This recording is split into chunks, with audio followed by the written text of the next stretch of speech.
सहाबा इकराम अलैहिम रिदवान फरमाते हैं कि हज़रत साद बिन मुआज़ रज़ी अल्लाह तआला अन्हु का जनाजा था। अल्लाह के प्यारे महबूब सल्लल्लाहु तआला अलैहि वसल्लम ने जनाजे की इमामत फरमाई और जनाजे की इमामत के बाद अभी ना कब्र के तैयार होने में कुछ टाइम बाकी था, तो हुजूर जमीन पे तशरीफ फरमा हुए। लोग कब्र की तैयारी में दुकात होता है ना, अभी कब्र नहीं तैयार हुई, तो कहते हैं कि लकड़ी के साथ हुजूर ने जमीन कुरेदनी शुरू कर दी और देर तक हुजूर ने चेहरा नूर को जमीन की तरफ झुकाए रखा, गोया जमीन शर्फ़े दीदार हासिल करती। देर तक चेहरा नूर झुका रहा जमीन की जानिब, हुजूर ने रुखे नूर को फेर लिया। सहाबा कहते हैं कि जब हुजूर हमारे करीब होते थे तो हमारा ख्याल होता था कि रहमत की बरखा है, अपने अपने हिस्से का करम उड़ेल ले अपने ऊपर। फरमाते हैं मुंतजिर थे कि हुजूर कब हमारी तरफ रुखे अनवर फेरे और हम करीम से कोई बात सुन सकें। इरशाद फरमाते हैं कि हम बड़े शदीद मुंतजिर थे। देर के बाद नबी पाक अलैहिस्सलाम ने चेहरा अनवर उठाया, देर के बाद चेहरा अनवर उठाया। देखिए तबलीग हो रही है, जब हुजूर ने चेहरा अनवर उठाया तो आंखों में आंसू थे, रो रहे थे। और 3 दफा हुजूर ने फरमाया, क्योंकि कब्र तैयार हो रही थी, 3 दफा नबी करीम ने फरमाया, लोगों कब्र आखिरत की मंजिलों में से पहली मंजिल, इसकी तैयारी कर लो, इसकी तैयारी कर लो, इसकी तैयारी कर लो। 3 दफा हुजूर ने ये जुमले दोहराए। क्यों?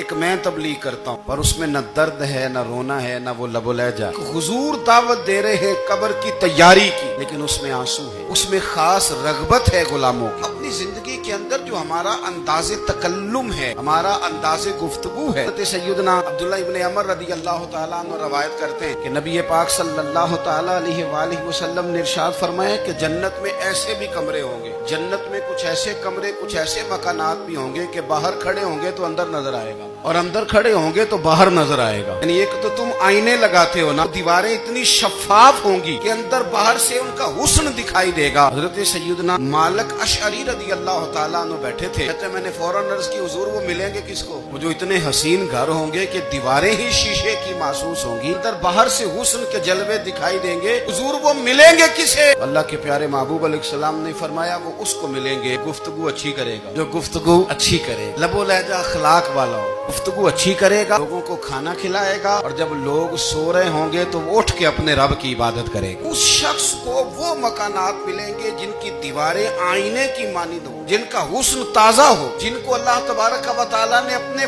फजल से मुज़य्यन किया होगा, सवारा हो। थोड़ी सी तवज्जो करें ना, कई दफा वक्त गुजर जाता है, लहजा नहीं भूलता, लहजा याद रहता है। आप 2 मिनट के लिए गुस्से में थे ना, आपने कोई बात कर दी किसी गरीब को, किसी शख्स को, आप गुस्से में थे, आपने कह दिया, उस बेचारे ने सुन लिया, लेकिन वो ना बातें उसे सोने नहीं देती, बार बार याद आती। कोई आपके साथ तलख कलाम कर दे ना, कभी तलख गुफ्तगू कर दे, बंदा जब सामने आता है वो बातें याद आ जाती, तकलीफ होती है। और वक्त गुजर जाता है, लड़ाइयाँ हमेशा चल नहीं सकती। लड़ाई कितनी देर की होती है? 1 दिन की, 2 दिन की। कत्ल भी हो तो अगर कातिल को फांसी भी हो जाए, फांसी के बाद बिलाखिर लड़ाई तो खत्म हो ही गई। लड़ाई हमेशा चलती, तलखी हमेशा चल सकती नहीं। जो गुस्से का लबो लहजा है, तलखी का सिक्का, ये भाई रूटीन में नहीं चलता, एक ना एक दिन खत्म हो जाना है। रूटीन में प्यार ही चलता है। हजरत जाबिर इब्न अब्दुल्ला कहते हैं हुजूर पहले दिन मदीना मुनव्वरा आए, मैं ज़ियारत के लिए गया तो मैंने मुस्कुराते देखा। 10 साल मैं दीदार करता रहा, विसाल से चंद दिन